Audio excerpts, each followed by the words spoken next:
Hi hello ನಮಸ್ಕಾರ ಸ್ನೇಹಿತರೆ ವೀಕ್ಷಕರೇ. ಬನ್ನಿ ಸ್ನೇಹಿತರೆ, ನಾನಿವತ್ತು ಬೇಸಿಗೆ ಕಾಲಕ್ಕೆ ಸೀಸನಲ್ಲಿ ಮಾಡುವಂಥ ಹಪ್ಪಳದ ರೆಸಿಪಿ ತೊಗೊಂಡು ಬಂದಿದ್ದೀನಿ. ಹಾಗಾದರೆ ನಿಮ್ಮ ಮನೆಯಲ್ಲಿ ಕೂಡ ನೀವು ಹಪ್ಪಳ ಮಾಡ್ಕೋಬೇಕಂತ ಅಂದ್ಕೊಂಡಿದ್ರೆ ವಿಡಿಯೋ ಕೂಡ ಎಂಡ್ವರೆಗೂ ನೋಡಿ ವೀಕ್ಷಕರೇ. ನೋಡಿದ ಮೇಲೆ ನೀವು ಕೂಡ ಟ್ರೈ ಮಾಡ್ಬೋದು. ಹಾಗಾದರೆ ಉಪವಾಸಕ್ಕೆ ತಿನ್ನಬೇಕಾದಾಗ ಯಾವ ಹಪ್ಪಳ ಮಾಡ್ತೀವಿ ಅಂದರೆ ಸಬ್ಬಕ್ಕಿ ಹಪ್ಪಳ ಕೂಡ ಮಾಡಿಟ್ಕೊಂಡಿರ್ತೀವಿ. ಒಬ್ಬೊಬ್ಬರಿಗೆ ಪರ್ಫೆಕ್ಟಾಗಿ ಹಪ್ಪಳ ಬರಲ್ಲ ಅಂತಾರಲ್ಲ, ಅವರು ಈ ಥರ ವಿಡಿಯೋ ನೋಡಿಕೊಂಡು ಮಾಡ್ಬೋದು. ಕಲರ್ಫುಲ್ಲಾಗಿ ಕೂಡ ಮಾಡ್ಕೊಳ್ಳಿ, ಬಿಳಿ ಹಪ್ಪಳ ಕೂಡ ಮಾಡ್ಕೋಬೋದು. ಹಾಗಾದರೆ ಬಾಯಲ್ಲಿಟ್ಟರೆ ಕರಗೋಗುವಂಥ ಹಪ್ಪಳ ಮಾಡುವಂಥದ್ದು ಇವತ್ತಿನ ವಿಡಿಯೋ ಮುಖಾಂತರ ತೋರಿಸ್ಕೊಡ್ತೀನಿ. ಈ ವಿಡಿಯೋ ಇಷ್ಟ ಆದರೆ ಲೈಕ್ ಮಾಡಿ, ಸಬ್ಸ್ಕ್ರೈಬ್ ಮಾಡಿ, ಎಂಡ್ವರೆಗೂ ಕೂಡ ನೋಡಿಕೊಂಡು ಹೋಗಿ. ಹಾಗಾದರೆ ಸ್ನೇಹಿತರೆ, ನಾನಿವಾಗ ಹಪ್ಪಳ ಮಾಡೋದಕ್ಕಾಗಿ ನಾನಿವಾಗ ಸಬ್ಬಕ್ಕಿ ಏನು ಮಾಡಿದೆ ಅಂದರೆ ರಾತ್ರಿ ಹೊತ್ತಿಗೆ ನೆನೆ ಹಾಕ್ಕೊಂಡು ತೊಗೊಂಡಿರೋದು. ನಾನು ಇವಾಗ ನಿಮಗೆ ಕಾಣಿಸ್ತಾ ಇರ್ಬೋದು, ನಾನು 2 ಗ್ಲಾಸಷ್ಟು ಸಬ್ಬಕ್ಕಿ ನೆನೆ ಹಾಕ್ಕೊಂಡು ತೊಗೊಂಡಿದ್ದೀನಿ. ಈ ಬೌಲಲ್ಲಿ ಅಳತೆ ಮಾಡಿ ನಿಮಗೆ ತೋರಿಸ್ತಾ ಇರುವಂಥದ್ದು. ಇವಾಗ ಇದು ಒಂದು ಬೌಲಷ್ಟು ಸಬ್ಬಕ್ಕಿ ಕಾಳು ತೊಗೊಂಡಿದ್ದೀನಿ. ಇದೇ ಬೌಲಿನಿಂದ ಇನ್ನೊಂದು ಬೌಲಷ್ಟು ಕೂಡ ಸಬ್ಬಕ್ಕಿ ಕಾಳು ತಗೊಳ್ತೀನಿ. ಒಂದೇ ಸರ್ತಿ ನಿಮಗೆಲ್ಲ ಕೂಡ ತೋರಿಸಿದ್ರೆ ಅರ್ಥ ಆಗಲ್ಲ ಅಂತ ಹೇಳ್ತಾ ಇರೋವಂಥದ್ದು. ಇವಾಗ ಯಾವ ಬೌಲಿನಿಂದ ನಾನು ಸಬ್ಬಕ್ಕಿ ಕಾಳು ತಗೊಂಡಿದ್ದೀನಲ್ವ, ಅದೇ ಬೌಲಿನಿಂದ ನೀರು ಹಾಕಿದ್ದೀನಿ. ಒಂದು ಬೌಲಷ್ಟು ನೀರು ಹಾಕಿ ನಾನು ಇವಾಗ ಇದು ಮಿಕ್ಸಿಯಲ್ಲಿ ಗ್ರೈಂಡ್ ಮಾಡ್ಕೊಂಡು ಬರ್ತೀನಿ. ಒಂದು ಬೌಲಷ್ಟು ಸಬ್ಬಕ್ಕಿ ಕಾಳಿದ್ರೆ ಒಂದು ಬೌಲಷ್ಟು ನೀರು ಹಾಕಿ ಗ್ರೈಂಡ್ ಮಾಡ್ಕೊಂಡು ಬರಬೇಕಾಗತ್ತೆ. ಗ್ರೈಂಡ್ ಮಾಡ್ಕೊಂಡು ಬಂದಮೇಲೆ ನಾನು ಇವಾಗ ಏನು ಮಾಡ್ತೀನಿ ಅಂದರೆ ಒಂದು ದೊಡ್ಡ ಬೌಲಲ್ಲಿ ನಾನು ಇವಾಗ ರುಬ್ಬಿರುವಂಥದ್ದು ಹಾಕ್ತೀನಿ. ಇದೇ ರೀತಿ ಇನ್ನೊಂದು ಬೌಲಷ್ಟು ಸಬ್ಬಕ್ಕಿ ಕಾಳು ಕೂಡ ನಾನು ನೆನೆ ಹಾಕ್ಕೊಂಡಿದ್ದೆ, ಅದು ಕೂಡ ಇದರಲ್ಲಿ ಹಾಕ್ತೀನಿ. ಇವಾಗ ಇನ್ನೊಂದು ಬೌಲಿಗೆ ನೋಡಿ, ಚೆನ್ನಾಗಿ ನಾವು ಸಬ್ಬಕ್ಕಿ ರುಬ್ಬಿ ಹಾಕಿದ್ಮೇಲೆ ಅದರಲ್ಲಿ ಒಂದು ಬೌಲಷ್ಟು ನೀರು ಕೂಡ ಹಾಕಬೇಕು. ಒಂದು ಬೌಲಷ್ಟು ಸಬ್ಬಕ್ಕಿ ಕಾಳಿಗೆ ಆಲ್ಮೋಸ್ಟ್ 2 ಬೌಲಷ್ಟು ನೀರು ಬೇಕಾಗುತ್ತೆ. ಇವಾಗ ಇನ್ನೊಂದು ಬ್ಯಾಚ್ ಕೂಡ ರುಬ್ಕೊಂಡು ಬಂದೆ, ಅದು ಕೂಡ ಇದರಲ್ಲಿ ಹಾಕ್ತೀನಿ. ನಾನು ಒಂದೇ ಸರ್ತಿಗೆ ಜಾಸ್ತಿ ಮಾಡ್ತಾ ಇರುವಂಥದ್ದು ಹಪ್ಪಳ, ಹಾಗಾಗಿ ನೀವು ಎಷ್ಟು ನಿಮಗೆ ಕ್ವಾಂಟಿಟಿ ನಿಮಗೆ ಬೇಕಾಗುತ್ತೆ ಅಷ್ಟು ನೀವು ಮಾಡ್ಕೋಬೋದು. ಇದೇ ರೀತಿ ನಾನು ಇನ್ನೊಂದು ಬೌಲಿಗೆ ಚೆನ್ನಾಗಿ 11 ಬೌಲಷ್ಟು ನೀರು ಹಾಕಿದ್ದೀನಿ. ಇವಾಗ ಎಲ್ಲ ಕೂಡ ಹಿಟ್ಟು ಚೆನ್ನಾಗಿ ಇದರಲ್ಲಿ ಮಿಕ್ಸ್ ಮಾಡ್ಕೋಬೇಕು ಕೈಯಿಂದ. ಮಿಕ್ಸ್ ಮಾಡ್ಕೊಂಡಾದ್ಮೇಲೆ ಅದಕ್ಕೆ ನಾವೇನು ಮಾಡಬೇಕಂದ್ರೆ ರುಚಿಗೆ ಬೇಕಾದಷ್ಟು ಉಪ್ಪು ಬೆರೆಸ್ಬೇಕಾಗತ್ತೆ.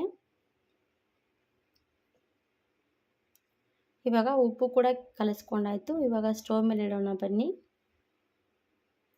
ಸ್ಟವ್ ಮೇಲೆ ಇಟ್ಕೊಂಡು ಚೆನ್ನಾಗಿ ಮೀಡಿಯಮ್ ಉರಿ ಇಟ್ಕೊಂಡು ಕೈ ಬಿಡದೆ ಕಲಿಸ್ತಾನೇ ಇರಬೇಕಾಗುತ್ತೆ. ಯಾಕಂದರೆ ತಳ ಹಿಡಿಬಾರ್ದು. ತಳ ಹಿಡಿದ್ರೆ ನಮಗೆ ಹಪ್ಪಳ ಹೊತ್ತೋಗಿರೋವಂಥದ್ದು ಕಲರ್ ಕೂಡ ಚೆನ್ನಾಗಿ ಬರೋದಿಲ್ಲ. ಹಾಗಾಗಿ ಬಿಳಿಯಾಗಿ ಪಳಪಳನೆ ಹೊಳಿಬೇಕಂದ್ರೆ ಈ ಮಾತ್ರ ಕೇರ್ ತಗೊಳ್ಳೇಬೇಕಾಗತ್ತೆ. ಸಣ್ಣ ಉರಿ ಇಟ್ಕೊಂಡು ನಾವು ಹಪ್ಪಳಗೆ ಹಿಟ್ಟು ಕುದಿಸ್ತಾ ಇರಬೇಕು. ಆವಾಗ ನೋಡಿ ಹಪ್ಪಳ ಹಿಟ್ಟು ಬಿಳಿಯಾಗಿರುವಂಥ ಹಿಟ್ಟು ಗಾಜಿನ ಥರ ಚೇಂಜಸ್ ಆಗ್ತಾ ಇರುತ್ತೆ ನೋಡಿ ಹಿಟ್ಟು. ಇವಾಗ ಕಾಣಿಸ್ತಾ ಇರ್ಬೋದು ಹಿಟ್ಟು ಎಷ್ಟು ಚೆನ್ನಾಗಿ ಕುದೀತಾ ಇರುವಂಥದ್ದು. ತುಂಬಾ ಚೆನ್ನಾಗಿ ಲಟಲಟವಾಗಿ ಕುದಿಬೇಕು. ಹಾಗೆ ಕೈ ಬಿಡದೆ ಕಲಿಸ್ತಾ ಇರಬೇಕು. ಒಂದು 10 ನಿಮಿಷ ತಗೊಳುತ್ತೆ ಹಿಟ್ಟು ಕುದಿಯೋಕ್ಕೆ ಚೆನ್ನಾಗಿ. ಇವಾಗ ಹಿಟ್ಟು ಪರ್ಫೆಕ್ಟಾಗಿ ಕುದ್ದು ರೆಡಿಯಾಗಿರುವಂಥದ್ದು ನಿಮಗೆ ಕಾಣಿಸ್ತಾ ಇರ್ಬೋದು. ಗಾಜಿನ ಥರ ಹಿಟ್ಟು ಕುದಿಸ್ಕೊಂಡು ತಗೋಬೇಕು. ಆಮೇಲೆ ನಾನು ಇವಾಗ ಹಿಟ್ಟು ಕುದಿಸ್ಕೊಂಡು ತೊಗೊಂಡಿದ್ದೀನಿ. ಈ ಕಡೆ ಬಿಸಿಲಿಗೆ ಕೂಡ ಹಾಕೋದಕ್ಕೆ ರೆಡಿ ಮಾಡ್ಕೊಂಡಿದ್ದೀನಿ ಹಪ್ಪಳ. ಇವಾಗ ಬಿಸಿಲಿಗೆ ಹಪ್ಪಳ ಹಾಕಬೇಕಂದ್ರೆ ಒಂದು ಪ್ಲಾಸ್ಟಿಕ್ ಸೀಟ್ ಈ ರೀತಿ ಬಿಸಿಲಲ್ಲಿ ಹಾಕೋಬೇಕು. ಹಾಗೆ ಅರ್ಧದಷ್ಟು ಹಿಟ್ಟು ಬೇರೆ ಬೌಲಲ್ಲಿ ತೆಕ್ಕೊಂಡು ನಾವು ಒಂದೊಂದು ಸ್ವಲ್ಪ ಹಿಟ್ಟು ತೊಗೊಂಡು ಹಾಕಬೇಕಾಗತ್ತೆ. ಒಂದೇ ಸರ್ತಿಗೆ ಎಲ್ಲ ಕೂಡ ಹಿಟ್ಟು ತೊಗೊಂಡು ಹಾಕೋದಕ್ಕೆ ಬರೋಲ್ಲ. ಹಾಗಾಗಿ ಇವಾಗ ಪ್ಲಾಸ್ಟಿಕ್ ಸೀಟ್ ಮೇಲೆ ಹಪ್ಪಳ ಹಾಕ್ತಾ ಇರೋವಂಥದ್ದು ನೋಡಿ. ಜಾಸ್ತಿ ಬಿಸಿಲಿದ್ರೆ 2 ದಿನದಲ್ಲಿ ಹಪ್ಪಳ ಒಣಗಿ ನಮ್ಮ ಕೈಗೆ ಸಿಗುತ್ತೆ ನೋಡಿ. ಇವಾಗ ಒಂದೊಂದೇ ಸೌಟಷ್ಟು ನಾನು ಹಪ್ಪಳ ಹಾಕ್ತಾ ಇರೋವಂಥದ್ದು.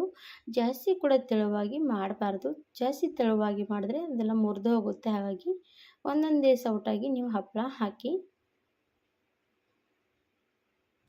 ಈ ಥರ ಬಿಸಿಲಿಗೆ ಈ ಹಪ್ಪಳ ಒಣಗೋದಕ್ಕೆ ಒಂದೇ ದಿನದಲ್ಲಿ ನಮಗೆ ಹಪ್ಪಳ ಒಣಗಿ ಕೈಗೆ ಬರುತ್ತೆ. ಆದರೂ ಕೂಡ ಇನ್ನೊಂದು ಸರ್ತಿ ಬಿಸಿಲಿಗೆ ಹಾಕಬೇಕಾಗತ್ತೆ. ಒಂದೇ ದಿನಕ್ಕೆ ನಾವು ಒಣಗಿಸ್ಕೊಂಡು ತೊಗೊಂಡು ಇಟ್ಕೋಬಾರ್ದು. ಯಾಕಂದರೆ ನಮಗೆ ವರ್ಷಾನುಗಟ್ಟಲೆ ಇಟ್ಕೋಬೇಕಲ್ವ. ಹಾಗಾಗಿ 2 ದಿವಸದವರೆಗೂ ಕೂಡ ಒಣಗಿಸ್ಕೊಂಡು ತೊಗೊಂಡು ನೀವು ಡಬ್ಬಿಯಲ್ಲಿ ಹಾಕಿ ಇಟ್ಕೋಬೋದು ವರ್ಷಾನುಗಟ್ಟಲೆ. ಇವಾಗ ನೋಡಿ ಇದೇ ಥರವಾಗಿ ಎಲ್ಲ ಕೂಡ ಹಪ್ಪಳ ಹಾಕ್ಕೊಂಡಾಯಿತು.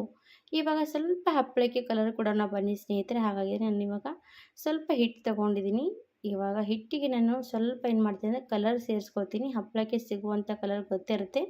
ನಾನು ಇವಾಗ ಒಂದು ಅರ್ಧ ಚಿಟಿಕೆಯಷ್ಟು ಯೆಲ್ಲೋ ಕಲರ್ ಸೇರಿಸಿ ಹಪ್ಪಳ ಹಾಕ್ತಾಯಿದ್ದೀನಿ. ಸ್ವಲ್ಪ ಕಲರ್ಫುಲ್ಲಾಗಿ ಹಪ್ಪಳ ಹಾಕಿದ್ರೆ ಚೆನ್ನಾಗಿ ಕೂಡ ಕಾಣಿಸುತ್ತೆ. ಹಾಗಾಗಿ ನಾನು ಇವಾಗ ಫಸ್ಟಿಗೆ ಎಲ್ಲನೂ ಕೂಡ ಹಪ್ಪಳ ಹಾಕ್ಕೊಂಡು ತೊಗೊಂಡಿರೋವಂಥದ್ದು.